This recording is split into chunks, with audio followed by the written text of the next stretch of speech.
در آن صحرا شکسته، روی خاک افتاد و شد آینه زهرا شکسته. دست جانباز تو در دستان عباس از حتمت، جا مانده ماییم و آقا تو مهمان حیدر،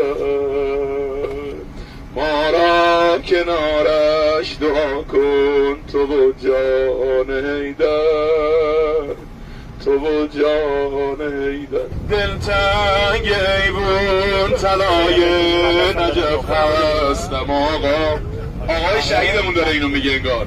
دلتنگ ایوون طلای نجف هستم آقا، دل را به اذن دخول حرم بستم آقا،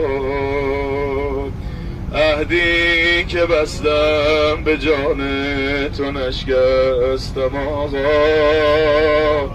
علی جان همه بخونم یا مرتضی مرتضی مرتضی ای علی جان، یا فاطمه فاطمه فاطمه جان، یا فاطمه فاطمه.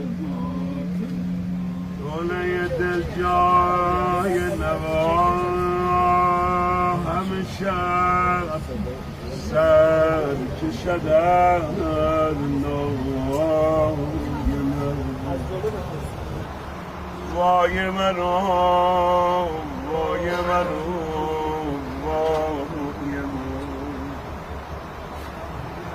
شسته شده از خون رخ مولای من. این شب تهران شام غریبان شد، شما رفتیم دیگه حال کسی خوب نیست آقا جان. آقای من گفتم فکر نمی کردم یه بار باد اینطوری سفر بیاد. عمه جانتم نگاه کرد به بالای نیزه، و حسین جان گمان نمی کردم یه روزی سر دو بالای نیزه.